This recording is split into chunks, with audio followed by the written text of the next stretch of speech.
You're listening to the RE Social Podcast with your hosts, Andrew and Vince from AnVi Invest. For more information, go to AnViInvest.com. This podcast is for entertainment purposes only. It's not to be taken as financial advice. What's up, you guys? Welcome to another episode of RE Social. Today, I have a very special guest, Hayden. He wrote the book, Skip the Flip. You actually can see that in the background. I've read most of it, and he's a name in the storage industry. It's probably him and Paul Moore, probably the only two guys I know in storage. Hayden, welcome to the show. Thanks for having me, man. Pleasure to be here. Yeah, man. So if you wanted to, if I give you 60 seconds to give like a little intro of yourself, do you want to take a shot at it? Start the clock, man. When I was 19 in college, a guy told me to read a purple book called Rich Dad, Poor Dad. I got through that in about 2 days and thought to myself, holy cow, this is my path to being rich. I've always wanted to be rich, but never considered real estate. It's not my family or anything like that. So I turned that into a Google search I was in Athens, Georgia, at the University of Georgia. Turned that into a Google search for real estate investing, Athens, Georgia. Bigger Pockets forums came up. I read in the forums this guy talking about how he made a bunch of money wholesaling 8 duplexes, went on to buy them back, did a cash out refi, made a bunch of money, reduced his taxes. And I thought, what language is this? I have to learn how to do this myself. And essentially just cold call that guy, offered to take him out to lunch, said he was too busy. So I offered to meet him at one of his projects. Long story short, I worked for that guy for free for over a year in college. She eventually became my partner, and I went from working for free for working for equity and deals. He was doing single family, multifamily at that time. Stumbled across self-storage, ended up buying 18 deals in 18 months, sold some of that portfolio, wrote a book on, why everybody should be investing in commercial real estate, why people who want to build wealth in real estate investing should not be flipping houses, but should be playing the buy and hold game in commercial real estate. Yeah, man, that's one of the reasons that, I reached out to you. So Drew and I, we have AnVi Investments, and we are all about buy and hold. We are actually so buy and hold. It's like we start on the 5th gear and there's no cash flow at all. So that's why I wanted to talk to you to see how the commercial side of things work. So let's go back to your timeline. So you said you were 19, you read Rich Dad Poor Dad, you got the BP thing going on, Bigger Pockets, you found some mentors and you started working for them for free. What does that mean? Did he give you equity in the company, or you just trying to? He was just a dude doing deals, Okay. I mean, I think that whenever I reached out to him, he had just quit his corporate job as a biomedical engineer. And he had been side hustling real estate for a decade. And when I reached out to him, he had literally just quit his job, went full-time in it. A dude who pretty much owned all of his properties by himself. He had a couple of equity partners. And when I mean work for free, like I'd skip classes. And when you're in college, you don't have a lot of obligations anyways, right? So any free time I had, I'd go to his house, and we'd sit there, we'd talk about real estate. I'd try to hunt down deals. He was doing his own property management himself. So I learned the property management side of the business by, just offering to show units to tenants, sign leases, collect rent, manage evictions. We were doing house flips and wholesales at that time. So, just being in the mix of that kind of side of the business as well. Working for free is doing whatever I possibly can to add value to his real estate portfolio. And I just show up every single day, with no expectation of getting paid. Just my payment is the learnings that I'm having, pretty much with the goal in mind of I'm going to go do this myself at the end of college is where I wanted to get myself to. And you did this for 18 months? No, I did it for about a year until I started earning equity and acquisition fees and things of that nature. So, and then I went on to, become a partner, so to say, by bringing deals to the table, getting equity slices in that as a partner in deals. And then, from about that time period on, I didn't immediately, after a year, quit working for the guy. I just went from working for free to becoming a partner in the different deals that I'd bring to the table and work on. And that's how it kind of transitioned. And we still own deals together, to this day. So it's not like, completely left that, just kind of transitioned from working for free to working for equity. That is really interesting, man. That's not a lot of people, because, we are all trained to work for money, right? And I don't know if you ever saw the show with Grant Cardone. What is it? Something Undercover Billionaire, Yeah. where it was him and two other girls. They were all trying to, do $1 million business in, I think, 90 days or something like that. And it's what's most fascinating about Grant Cardone is he did exactly what you did. And, he's a billionaire. And he said, I'm going to work for you for free. And I will take 10% or 20% of more money you make than today, right? Yeah. But I'm going to work for free. And then I was like, what? And then he just gets an advance on his equity. It's just very interesting how people think when you become like wealthy. So did you kind of know any of these things, or you were just like, nah, dude, I'm just 19, I'm going to learn something? Yeah, I mean, the one thing that just sticks out in my head of why I took that action, and again, like at 19, you have no idea what you're doing, you know what I mean? But the one thing that stuck out to me, and the biggest thing I remember, is just I read, a Kiyosaki quote that says, when you're young, work to learn, not to earn. And I just kind of took that to heart, and I said, I'm just going to focus the time I'm here in college anyways. I'm not making a lot of money. I'm just going to focus on acquiring as many skills as possible between now and when I have to go out in the real world. And that's pretty much my sole inspiration for making that move. That's very interesting, dude. And then what would you say like is the top 3 things that you learned from this guy? You probably learned everything, huh? I mean, I didn't know anything about real estate. Yeah. So to peg a top 3 would be really hard, but I'd say the top 3 things that stick out to me, today that most people don't know. Number 1 is, I only go after off-market deals. I don't look at on-market properties. That's one of the biggest things that I learned, is just how to find and close off-market deals and how much valuable that is. The second thing that I learned is, the biggest thing that I learned would probably be forced appreciation through value add on these different deals. I think that a lot of people, look at a deal as is, and I really learned to have creativity of, what's the big upside in this deal? Why would I do this deal? Because we don't want to earn 8 or 10%. You know what I mean? Whenever we sold our portfolio, we earned an average of 96% year over year IRR. So, just huge value add deals. How do you do that? Those are the top 2 things that stick out in my mind. I'll have to think on a third, but just the general real estate industry as a whole, is all the ins and outs of that. Yeah, man. So you actually said something very interesting, which is, since you're a commercial guy, you'll probably be able to explain it better. So most of our audience, they're residential. They got 1 to 4 units. They're trying to get into the game. Forced appreciation, not really a thing. You're going to get trapped by the comps. Like, for example, easy way to explain this to people would be, let's say my neighborhood all has like $1 million homes, and then I put like my kitchen made out of diamond, and then I'm like, oh, this is going to be a $2 million home. Nope, it's going to still only sell for $1 million, right? So can you explain to people like what forced appreciation is? Yeah, for sure. So inside the residential world, you nail it. We're working off of comps, fair market values, what's a buyer willing to pay in this neighborhood. And really the only way to, force appreciation is, you could buy the neighbors for over asking price and drive up your comp price that way, or you could try and add more square footage. In the commercial world, we don't work off of a fair market value. All of our values are based off of income that a property produces. And so if you take your income minus your expenses, and we're talking about operating expenses, we're not talking about debt service, mortgage payments. We're talking about, property taxes, property management, insurance bills, maintenance and repairs, those kind of standard operating expenses. So income minus operating expenses gives you net operating income, NOI. And then that's pretty much like the biggest number in commercial real estate to pay attention to is NOI.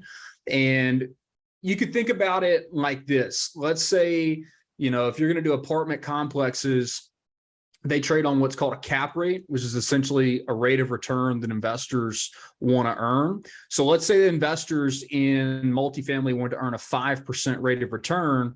That would be equivalent to a 20 multiple on NOI. So multiple is a little bit easier to think about because you just take, let's say we have an apartment complex with an NOI of 100,000. We could do a 5% rate of return, which is equivalent to a 20 multiple. So we just take that $100,000 NOI, multiply it by 20, and our property value would be $2 million, right? So let's say we take that same apartment complex and, I'm in Atlanta where since the pandemic, we have 25% year over year rent growth. Okay. So let's say that we did that for 2 years in a row. And now our net operating income is 150,000. We didn't do anything to the property, but our net operating income went up. So now we take that 150,000, multiply it by our 20 multiple, and now we'd have a property value of $3 million. So the forced appreciation value add game in commercial is all about how do I get that NOI up? And there's just two ways to get your NOI up, right? Number one is increase income. Number two is reduce expenses. Increasing income is a lot easier than reducing expenses unless a property is just being ran very, very poorly. So whenever I go and I buy storage facilities, I look at things like, when's the last time they did a rent raise? You won't believe it, but most storage facility owners, mom and pops, haven't raised their rents in 10 years, right? They haven't raised their street rates, which is how much they charge to new customers. And they also haven't raised the rates on their existing customers. It's ludicrous. I bought a property in month one, I raised the monthly income by $8,000 because they were so far under market. A single tenant did not move out. So there's just a lot of different ways, but it's all about that NOI. How can I get that up? And then that's going to play into the equity of my property. And that's what I mean, when I say forced appreciation. Yeah, man, that's very interesting. So we're trying to get into the commercial side of things too, but we primarily own STRs and just long-term rentals in the duplex, triplex stuff. It's very interesting. I've been trying to get into the game. It's hard to get into that game, but let's go back to your story. So you had training with this guy for a year, and then tell me about your first deal. Like, how did you learned all this stuff. It's good. You've seen it, but you've actually haven't done anything. How did you make that first step? You had enough confidence? I mean, so my first deals, were in partnerships with this guy, you know what I mean? So I think that's a unique situation where, most people are going out and just trying to get a deal done by themselves. I mean, I don't want to say lucky, I'll just say fortunate enough to have seen the process and done the process again and again and again, for a year. And then finally, whenever I had enough cash to invest, we did a storage facility. The first deal that I participated in was a storage facility about an hour south of Atlanta. It was 20,000 square feet. It was an off-market deal. We bought it for $500,000, but we negotiated a 6% down payment. We gave the owner $30,000 down, and she carried a note. We put another $40,000 into the deal. So total equity investment of $70,000. And that was a paint job, fixing some doors on the storage facility. And that's the first deal that I got into. Again, this lady had inherited the property through a divorce. She wasn't paying any attention to it. She didn't want to be a property owner. She was definitely motivated to sell it. And we went on to sell that property for 1.2. So it was turned 70,000 into 700,000. Yeah, that's really interesting. Where south of Atlanta? Jonesboro? It's called Warner Robins, where the Air Force Base in Georgia is. Okay, that's cool. It's below College Park and stuff? Yeah. Mm-hmm. Okay, cool. My sister College Park is still Atlanta. Oh yeah. My sister lives in Alpharetta, so and I made the mistake of buying a duplex in Stone Mountain, DeKalb County. Yeah. And I realized the taxes are 4%. So I'm like, This is the worst deal I've done in my life. So we're going to sell it for like $100K profit after like a couple of years, but still, it's there's no cash flow at all, zero cash flow. Yeah, I was going to say you hadn't done bad over it if you bought it before 2020. So yeah. Okay, so I'm very curious to know. I'm very nerdy with math and stuff. I'm Asian, so. Hello. So, but I don't know how to do the numbers. Is that racist? Yeah, it's not racist if you're Asian. Oh, okay. Those are the rules.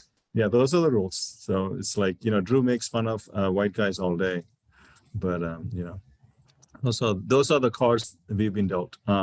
But my question is, how do you do the numbers for the storage units? And I'm very curious because they seem to be, you can evict the things pretty easily, right? Just toss them out. And I want to know some more about so how did you get into storage and how do you run the numbers? So I got into storage because we were doing off-market deals, cold calling people, sending out letters, things of that nature, in the town I was in Athens. And, we sent out a guy, I guess he had a rental house, but he called and he said, hey, I got y'all's letter. I'm not interested in selling this house that you guys, talked about in this letter, but I do have the storage facility that my dad and I built like 20 years ago, and neither of us even been there in like 10 years. So if you guys want to take a look at that, then we'd be interested in selling that, but I'm not selling you this house. And I grew up on 40 acres in North Georgia with a barn on it. Like, I was a country boy growing up. Like, I never had self-storage just because we didn't need it. You know what I mean? If you had extra space, you threw it in the basement or in the barn or whatever. So I really had no idea what storage was.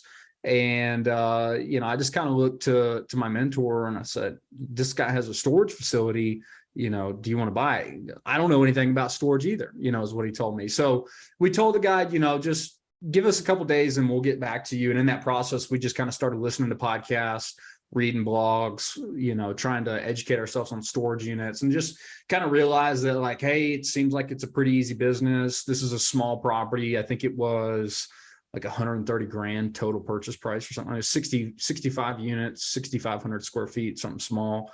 So anyways, we went on and bought that property, or I helped him buy that property. And, this was still kind of the process when I was working for free.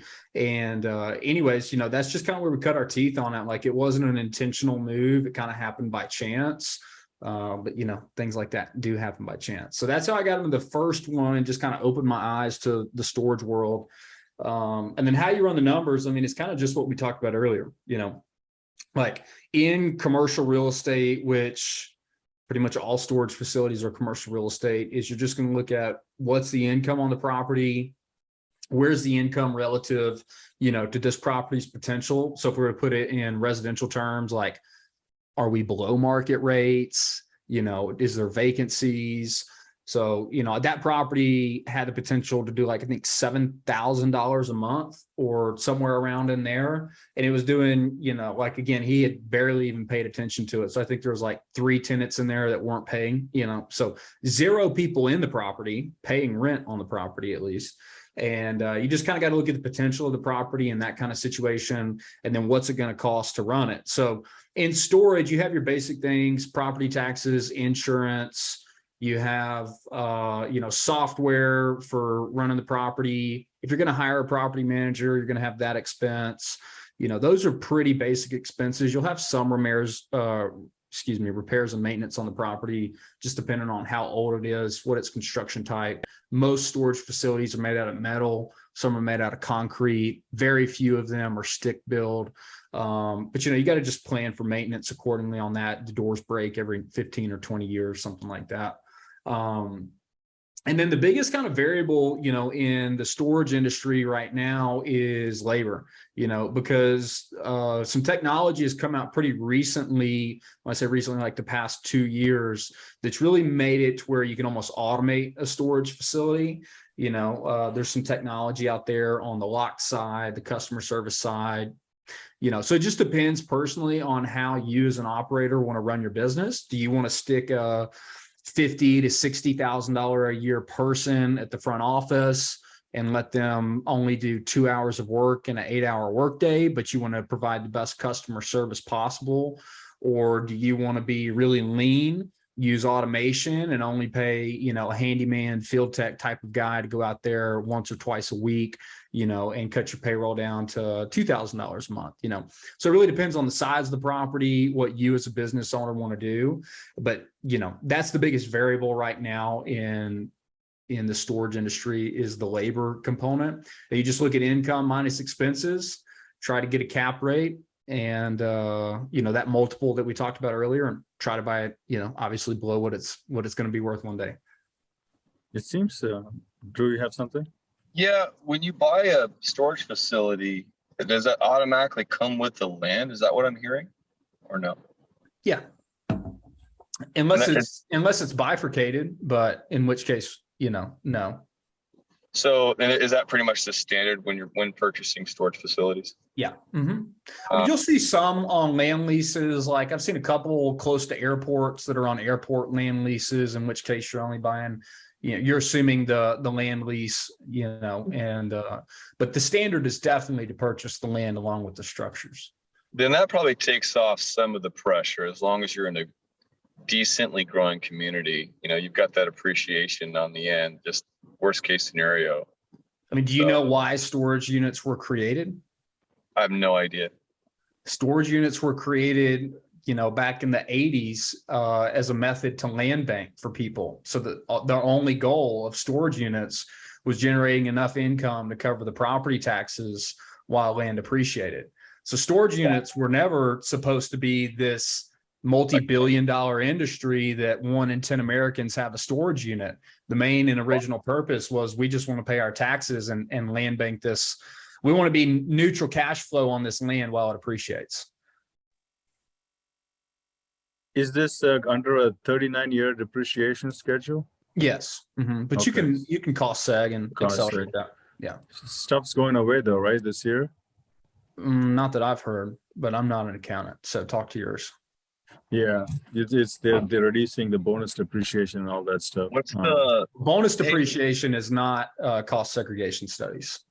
So then, also, I guess you won't be able to take all of it in the first year then, right? You can probably take the 39 to like a 5, 15, or 10-year schedule. Depending on the cool. components. Yeah, that's cool. What's that, Drew? I just had a quick question. I'm kind of more of the business background. What's like an average profit margin? What's like a decent profit margin for a storage like business?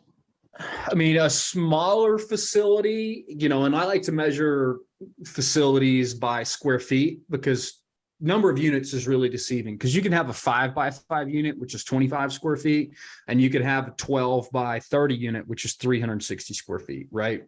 Okay. So not all units are created equal. So in per size. square foot. Yeah. So I would consider a small storage facility to be 20,000 square feet and under, a mid-sized storage facility to be between 20 and 40,000. And then,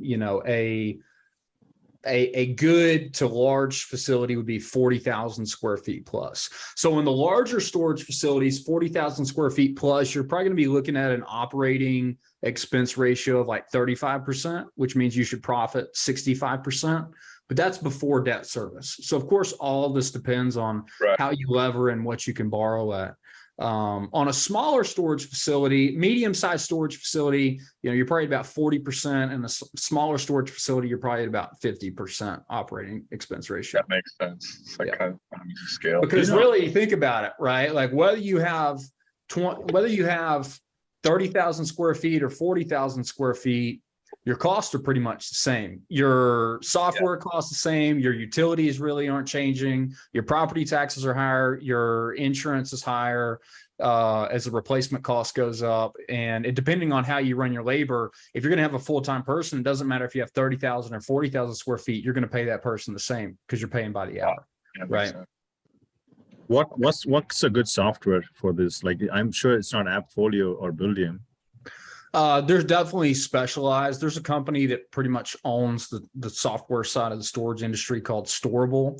And they have two different property management solutions called SiteLink and StoreEdge. I use both of them on different properties, and they all do the same thing pretty much. Nice, man. I wouldn't have thought that your expense ratios will be like in the 30s and 40s. I would have thought, because that's where our multifamily portfolio, it's about 45, to 48%. But that's pretty high number. So that's the norm usually, 35%. Okay. Yeah. Including property taxes. And you got, big property taxes, insurance bills, labor. Yeah. Because of the land is bigger. Yeah. Okay. Well, governments just realize, governments have caught on that these are valuable properties, and they're taxing them accordingly. What kind of a split are you getting in terms of building versus land? You're not getting 80-20, right? Like 80% of the value is depreciable because it's building. I mean, it's all about how you designate your purchase, on the entry between how much the land's worth and how much the structures are worth. So, that's just up to you and your accounting team. I've seen, 90-10, 80-20. Really? So yeah, it's just That's all cool. about the specific deal itself. You know what I mean? Like for instance, like if you go out and you buy a boat and RV storage facility, which is a little bit of a different niche than a regular storage facility. I mean, those are just roofs, and sometimes they're nothing. You know what I mean? Like sometimes you're just parking on gravel out there on those storage facilities. So, there it's 100-0 because you've got no structures. It's 100% land. So you have no depreciation on those. If you have canopies, it's a lot lower because those are really cheap structures to build. I mean, you just got a roof, pole barns, essentially. Wow, interesting. And then, okay, so you got the depreciation, and then also what about like climate controlled stuff? Is it like per property or is it per unit? How do you do that? Specify a little bit more what you mean. So do you have air conditioning and heating in every unit to maintain a certain temperature? No, so it's property specific. Some Okay. properties will have no air conditioning, and really you don't want to call it air conditioning. You want to call it climate control. There's some different connotations there, but Yeah. and the climate controlled properties, it's just about whether you're going to set your units up that way or not. You have to think about HVAC and all the electrical systems. Like some of these storage buildings have no electricity in them, no lights, no power, no anything, just it's a metal box out there. How do you go there in the night to put your things in? You'll have like what are the security lights or whatever on power poles. You know what I mean? Very interesting. So, You think this is true? Do you have something to say? No, not really. That can contribute. It's just interesting. Every storage facility I've ever, foolishly helped a friend move out of, it was always super hot. I remember that. Like no heating, no climate control, if you will, at all from the hallway to the facility itself. So it's kind of, well, we live in SoCal where temperatures are fairly moderate with the exception of this past 2 weeks, which has been straight up Arizona. So it's interesting. So, Hayden, let's do something fun, right? Let's say there's some guys listening, some girls listening. They're like, dude, I got a duplex. I have a primary home. This market is crazy. Multifamily cap rates in Orange County, it's a joke. It's 3%, probably 2% now, right? And that's not including the 6% debt, right? So it doesn't even make sense there. You're negative if you borrow now. So I want to look into storage units, and I found something in Cumming, Georgia. Like, what do I do? Like, what do I have to do to run some numbers and make some offers? Like, what is the first step? I mean, assuming this is an on-market deal or an off-market deal. Let's just say it's on market. I know you're the off-market king, but we can talk about that after this. Yeah, so I mean, just to keep it simple. Yeah, I mean, on an on-market deal, the broker should be providing you with an offering memorandum, a rent roll. One of the main things you'll want to look at, is what is called a management summary report from software. And if they're sophisticated, really not even if they're sophisticated, if they're not so mom and pop that they don't even know how to put their business on Google, then the chances are they'll probably have a management summary report, which a management summary report is just that. I mean, it's a summary of the management of the property. It's how many units are occupied, what's your income, how much delinquency do you have out of your different units, just an overall quick glance of all aspects of the business at hand. Just try to find out T12, what's the income on the property, T12 trailing 12 months, how much is the property collected. If you just want to be, back of napkin, take the income, multiply it by 0.65. That's a 35% expense ratio. That'll give you, a rough NOI of the property. And then you can take that and divide it by, say, 8%. And that's probably a pretty good purchase price for you. Like that'd just be an 8% cap rate on a 35% expense ratio.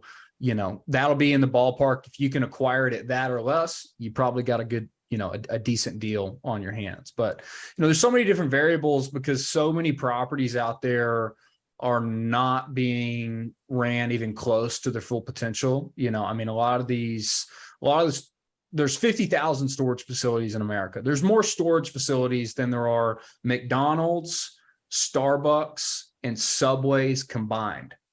Let me say that again. There are more storage facilities than McDonald's, Starbucks, and Subways combined. Okay. There's a Is lot there a of need for it?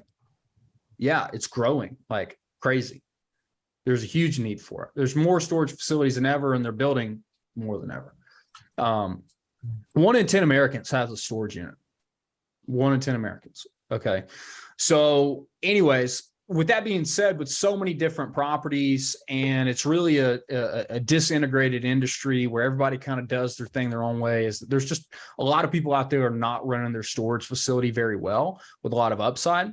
So kind of what I'm telling you is that rule of what I was telling you about, that's as the property sits as is, but there's always this upside potential that we have to be going in and looking at to understand if, hey, can I increase the income by 30% reasonably, with little risk going on?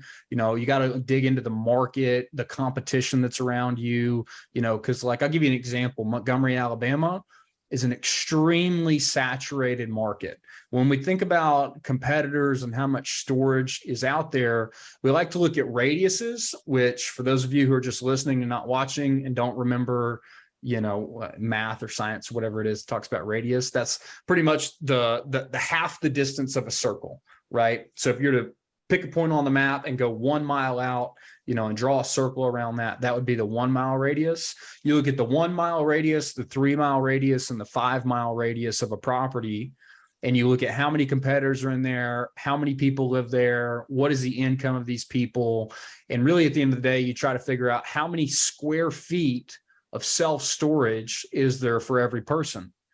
Now, there's debates in the industry, so I don't want to be tagged as saying this, but kind of the traditional, thing that people would generally accept is 9 square feet per capita. Okay. So if you've got, a market where there's more than 9 square feet per capita, it means you're oversaturated. It means there's too much self-storage in that industry, in that market. And, you're going to have a hard time pushing rents up, raising income, blah, blah, blah. If you're Where do under you get that data? The 9 square feet per capita. How do you get that data? Yeah. There's a software out there called Radius Plus. I think it's radiusplus.com. That'll map all that out for you based off of census data and tax records. Okay.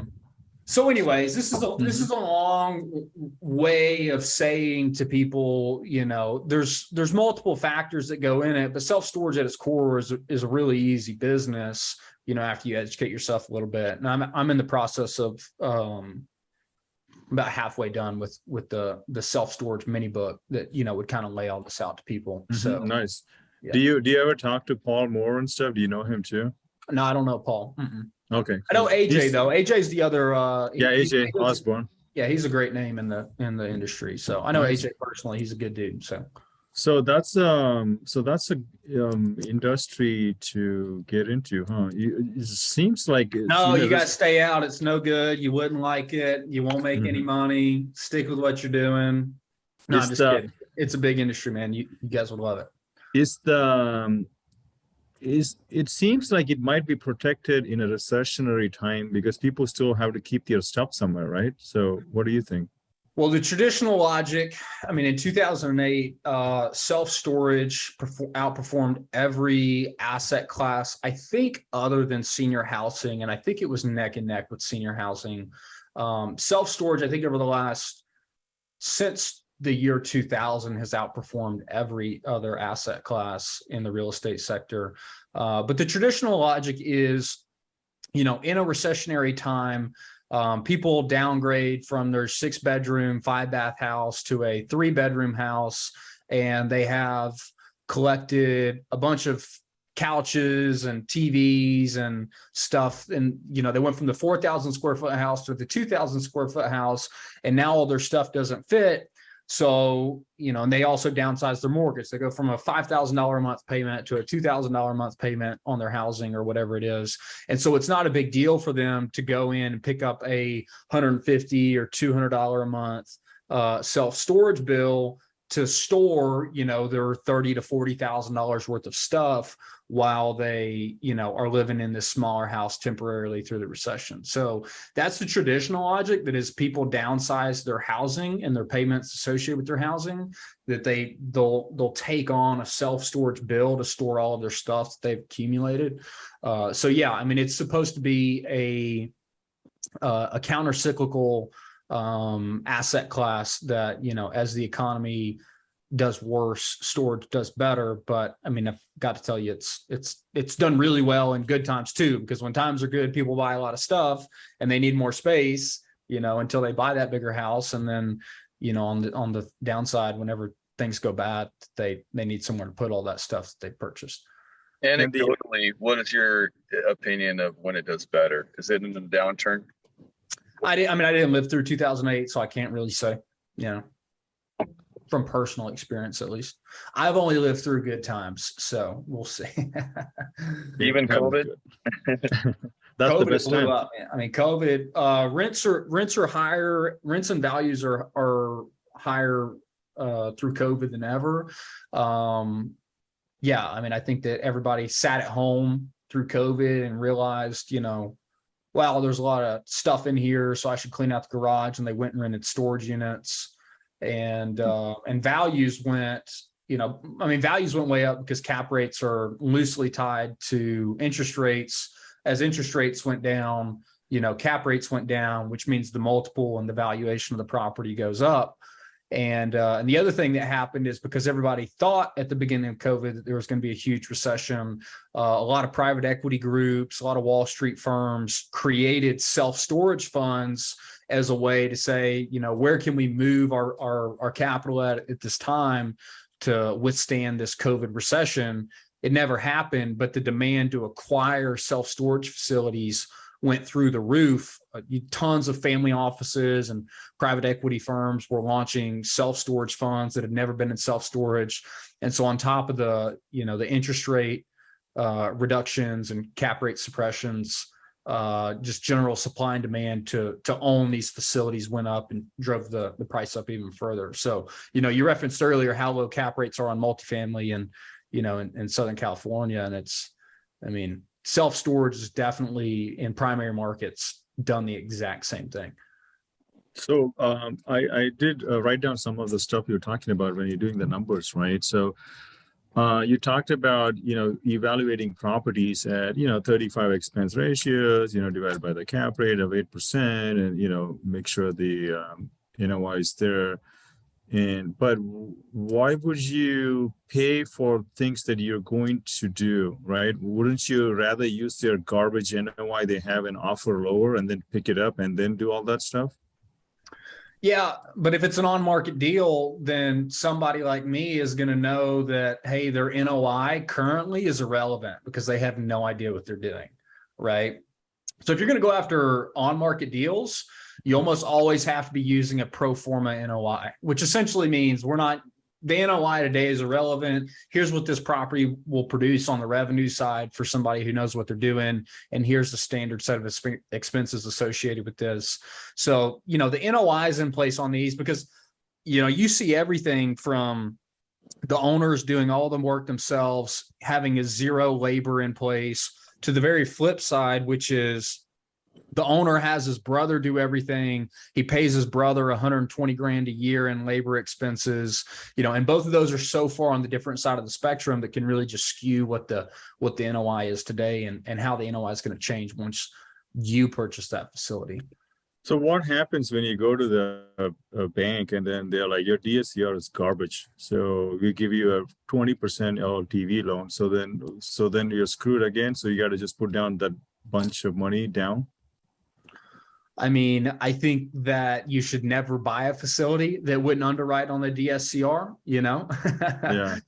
Banks right now are looking for 1.2, 1.25 DSCR on these type of properties. And you can definitely pitch to the bank, you can pitch to the bank, here's the pro forma DSCR, in place isn't what it is. And so I created a whole software company around this called My Property Stats, which helps you analyze. And it's not just for storage. I mean, it's for single family rentals, for multifamily property, for any kind of commercial property. It does great on self-storage. It also does short-term rental properties and all that.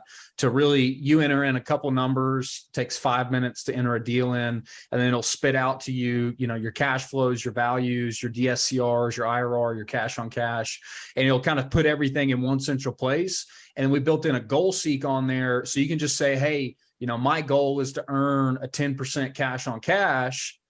And it'll tell you the exact price to pay for any property so that you can ensure you're going to have a good DSCR, you're going to earn a good return, and it just makes everything professional kind of in one central place. So. Yeah, I remember seeing that actually on your website. Do you still do that 1-year trial for your people, or that's done? We moved it down to a 14-day trial. So anybody wants to use it, cool. Can go to mypropertystats.com and cool. On checkout, use free 14 days, all caps, one word, free 14 days. 14 being 1-4, not spelled out, but it wasn't that bad. It's only like $100 or something, right, per year? It's $99 a year for unlimited deals, so it's a pretty kick-ass deal, if I say so myself. That's pretty cool, man.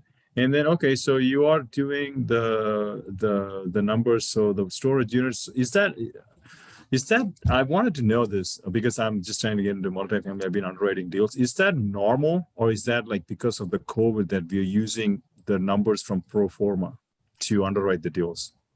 Well, I mean, I think if we rewind the clock, to 2005, whenever no investors nor banks, recognize self-storage as a real asset, then you were doing things like buying properties. This is from hearsay. I wasn't buying properties in 2005. I was 9 years old in 2005. So in 2005, nobody recognized self-storage as an asset class. And so people were buying on 15 caps on in-place NOI, but as demand for acquiring these properties has accelerated, it's like anything. How do you rationalize an above asking price on a house in California or anywhere in the nation, for that example, right? Well, somebody else is going to pay me more money down the road or whatever, or it's better for me to pay this because my payment is going to be, less than it is now, or like there's a lot of different ways to rationalize it. So I think that as demand has grown and people want to be investing capital into the marketplace and want to acquire deals, they find more and more ways to rationalize lower and lower cap rates, Yeah, I was going to ask you like a philosophical question. Not really philosophical. Let's see. It's so, as we move, like how the Feds print money and the overall world economy, International Monetary Fund, and all these things, they're driving the world economies are getting more and more dependent on Federal Reserve and the currencies of different countries and such, right? And for that, we are unable to really raise the rates as much anymore. Like if you see the trend, it keeps going down and down. Like like the European Union doesn't even raise the rates like 1%. Like they're like screwed, right? So because of this, we are seeing, as you see more and more, like you were mentioning, money driving towards like asset classes, different asset classes, and the yields shrinking over the years. Do you think it becomes normal for people to expect lower and lower returns as we go because you're actually getting negative returns in terms of like just keeping the money or, stock market or something like that? You think this becomes like a more normal thing? Like, oh, you know what? 3 cap is actually a good deal in Orange County. That's the thing now. I don't think that we have 7 hours here to go into this discussion, Yeah. I mean, that's certainly what we've seen. I also can't speak because, again, I haven't seen a whole cycle, and I've tried to learn as much as I can to kind of, understand what the other side of a bull market looks like and prepare myself personally for that. But, I don't know. I mean, if you look at how much money has been printed, all the math says that, even the US, which is, for lack of a better terms, it's the best house in the hood. You know what I mean? Like it is the strongest economy by far. Yeah. I mean, we're the strongest economy in the world, and we still have, we're really bad. You know what I mean? Like, we can't service our debts if interest rates go up as a whole. We run huge deficits. It's an interesting concept. I don't really know what to say about it, or what I think will happen. I think that Ray Dalio's, debt cycles, is a pretty interesting thing to kind of pay attention to here. But I think there's got to be some pain. And I think that, where we're currently at can't be long-term sustainable. That's just my thought, that I don't see how it is. I mean, I guess I would love for it to be sustainable long-term, but I don't see how it is. But also, fundamentally, we've never had this much cash in the system. There's just a lot of strange fundamentals going on. And, I just try to focus deal by deal, sub-market by sub-market, and make sure the deals that I'm getting myself into, I think, are, good long-term. And other than that, I just try to borrow as much money as possible for as cheap as possible for as long as possible. So. Nice, man. That's a good answer. Yeah, I read a lot about Ray Dalio and stuff. I've read his other two books, Changing World Order and Principles. I did have the big cycles, but I like audiobooks, so I'm waiting for the audiobooks to come up. Yeah. Cool, man. Drew, you got anything else for Mr. Hayden? Yeah, I kind of chimed in a little bit late. I had to meet up with the Home Depot team dropping off some stuff at this property we're working on, but in terms of the deal structure, you said you're raising capital. I'm sure you're doing partnership deals kind of like we are. How do you structure that? Did you guys already talk about that? No. It's deal by deal, but generally, I like to go to my investors and I like to say, hey, listen, I've got this really killer deal here. My goal is to get you're going to give me $100,000 or whatever that amount of money is. My goal is to give you all of that money back within 3 to 5 years. I'm going to give you huge pile of tax benefits. And then at the end of 3 to 5 years, you're going to have all your money back and you're still going to own 50% of the deal for the rest of your life. And at that point, I hope that you give me the money again and we'll do it again and again. So now, I think when you're raising, if you sell that property though, then it's all starting over? After you get your money back, then we're 50-50. You know what I mean? So I got you. Yeah. So kind of the same structure that we do. That's interesting. Yeah, I just prefer to keep it as simple as possible. I mean, there's a lot of people out there who, want to run complex waterfalls and everything. What I've found whenever I raise capital is the simpler the structure, the better and the easier it is for an investor to say yes to. Because most people are, I love most people. Most people are not as smart as you think they are. And most people are not willing to consider the deal, to consider you as a sponsor, to consider the deal structure. So we want to remove as many as possible ways for an investor to say no. And we just want to try to keep as much as simple. My name's Hayden. I've done 17 deals. I've doubled my money on all of these. Great. Me as a sponsor, I'm good. Let's talk about the deal. It's in a killer market. We're going to triple the income. Great. The deal's out of the way. The structure of the investment, wow, so simple, makes sense. Yep. You don't make money until I get my money back. I'm great with that. So it's just all about how you present it and, kind of run through that side of it. I'm a big fan of keeping it simple. I think it's easy for us to get caught up in the weeds and overcomplicate concepts. And yeah, that's super on point. Just keeping it simple. Very similar structure to what we do. Actually, exactly the same. Exactly the same. Yeah. That's interesting. It must be the best then. It's honestly, it's so good that like when people kind of get a little bit like, well, I don't know, I'm like, you're insane. I would do a deal with me all day. Like I really would. Yeah. And with our track record, it's important, for anybody raising capital, it's important for you to understand one main thing is that you need to be able to wholeheartedly say to your investors, we're in the same boat here. I don't make money until you make money, right? I'm not getting paid. Like I'm not here to take asset management fees or, ridiculous acquisition fees or anything like that. Like I'm going to make like the juice in this deal for me is when the juice is in the deal for you, right? Like Yeah, I'm not cashing in until you're cashing in. So, and I think that's it's important something that we don't emphasize enough, which is completely true, but we don't really say it like that. I think that's super brilliant. So yeah, thank you. Yeah. I'll That's send you really an cool. invoice later. Yeah, you should. Hey, Hayden, for the $100,000 deal, you were talking about, like, what kind of, like, are you buying something for $1 million? Or are you buying something for 200,000? I generally lever 4-to-1. So 200, So 400. 200 grand will buy you, I mean, you're looking at 80% LTV. So, but again, like I told you about the first deal I ever did, it was, $30,000 down on a $500,000 property. So, just depends on the deal itself. But generally speaking, I mean, at least 80% LTV. So you're getting agency debt on these for 80% LTV at the closing with the in-place cap rates? Oh, you get off market. Oh, okay, I see. Yeah. Okay. So, So, but we'll go like, I mean, Truist lends, different, I mean, large regional banks, will lend on these kind of products. So that's cool, man. That's awesome, man. That's pretty much all I had. If Drew, you have anything else? Yeah, and I apologize again for having to dip out for a minute. But Hayden, is all of your assets is strictly in storage, or do you have some kind of diversity in there?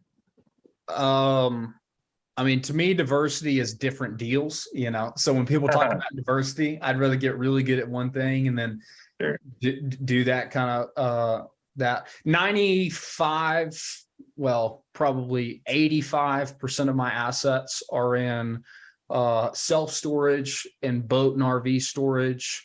And then I have some, I mean, my personal residence, and then I have one small multifamily property in Georgia that I need to sell, but I just haven't. So talk to us, man. We're trying to buy a small multifamily, man. So we'll chat. Yeah. I'll give you guys a really bad deal. Oh, I love bad deals, dude. Especially in DeKalb County, bro. Yeah, man. So that's cool. And you seem pretty young, man. You said you were 9 years old in 2005. So, man, wow. How'd you get involved? Like, I was not even close to thinking on the level you're playing in when I was your age. So what inspired that? What's your why? I wish I had some big one, man. I just always want to be rich. Yeah, I like that. Honestly, I'm just straight up about it. I just always want to be able to do, whatever. But what are you going to do with the rich money? Like, what are you going to buy a boat, or like what is so like whatever I want? And I mean, right now I'm just buying more real estate. So, I don't really have, aspirations to like, I don't have a vision board with an island on it or anything like that. But I don't know. I've just always been super interested in freedom, is why I say that. I mean, I'm not really after the money. I'm just after the ability to do whatever I want to do. You know what I mean? So to me, like, that's just kind of always what's been associated with having money, is just doing whatever you want to do. I'm not a very good rule follower or anything like that. So, and you have to be a business owner. You have no. I had to be. I mean, yeah. Whenever I grew up, I thought I'd be an entrepreneur. And I think you were off, taking that delivery. But I thought I was going to be an entrepreneur, business owner, until I read Rich Dad Poor Dad, and then it just kind of struck me that I don't have to own a business. I could just own real estate, and that sounds even better. But in a way, that does make you a business owner. It is a business, right?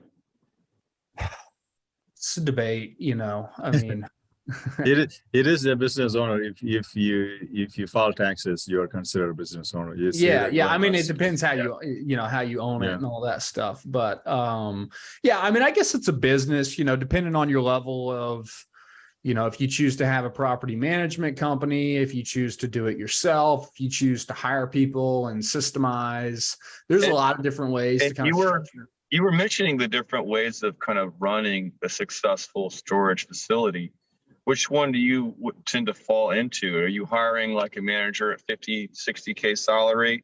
Are you more just like, I got software, I don't need anything else? Like, how do you do it typically? I do both currently. like we have a boat and RV storage property in Florida where, our competitive advantage is customer service, and, our clients really like that. So in that situation, it makes sense. But on more just a traditional self-storage, I try to automate, just have site techs and, automate as much as the customer interaction as possible. So, and that's with software primarily.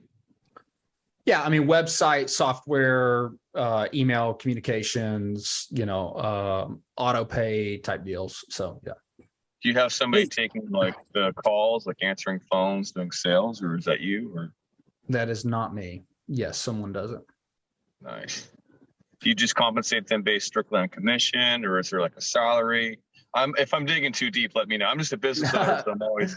You're fine. You're fine. I mean, like we've built an internal kind of call center to handle calls and stuff through our portfolio. So we hire people who work, on all the different properties, rather than just one particular property. But even then we try to reduce, call center volume as much as possible. So those people just get paid that out salary. Third party, or is that in-house? In-house. Yeah. But you're not a business owner. I never said I wasn't a business owner. I just said it's up for debate based off of how you run it. If I wanted to hand everything over to a property management company, would I be a business owner? Yeah. Yes. I would. 100%. You're for sure. You're the biggest business owner we've talked to this week.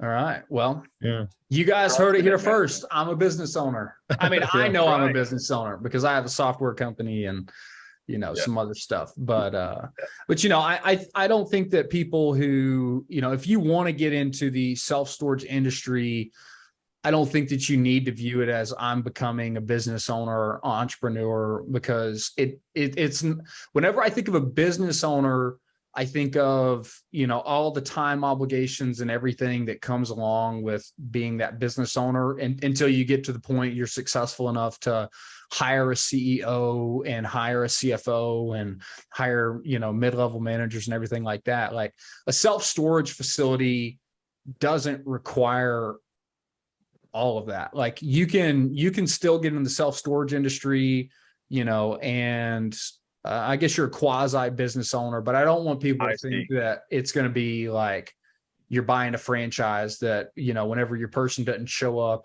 for the 8 o'clock shift, you got to run down and start making pizzas. Like I think there's a very distinguishable difference between. It sounds to me like even though it's an active kind of asset class, it sounds like it's probably the most passive of all the quote active asset classes. Would that be accurate? We could give that check mark. All right. That's interesting. Yeah, I just know nothing about storage. This is really fascinating for me. It's cool. Cool, man. I'm gonna. So your second book, man, is that talk more on the storage side, or are you still talking about financial freedom using assets? So Skip the Flip 1, which is Secrets the 1% Know About Real Estate Investing, is just all about why everybody should be investing in commercial real estate. And I highly recommend everybody read that book. The 1,050 Amazon reviews say that it's a pretty good book, which surprises me. But apparently people like it, and you can get it absolutely free in PDF or audiobook at haydencrabtree.com/free book. So everybody can have it for free. That's part of my mission, is just give away the education. My second book, 3 Keys to Any Deal, talks about, okay, once you understand why commercial real estate is really, really good, let's talk about the 3 pieces, which are the deal, the management, and the capital. Let's talk about the 3 pieces that you need in order to actually start growing your portfolio. And these are things that I learned, over the last 6 years of working for free and buying, $50 million worth of property, and just boiled down into really 3 simple categories. You can say, check, check, check. Let's do this. Right. So that's what Skip the Flip 3 Keys to Any Deals are about. And then my third book is it's going to be the mini storage booklet. I haven't named it, but it's going to be like 80 pages of just like straight actionable. Here's how to analyze storage facilities. Here's what to look for in a market. Here's what to look for in a deal. Here's how you know if it's a deal or not. And, here's how you should make the decision on how you want to run it. So that'll be my third book, which I'm trying to launch by the end of the year. That's awesome, man. And if our listeners want to get a hold of you, dude, how would they do that? Instagram, Hayden Crabtree, Hayden, Crabtree. Pretty easy. It's probably the best way. Cool. Awesome, man. Thank you so much, dude. Thanks for coming on the show. Pleasure to chat with you guys. Thanks for having me.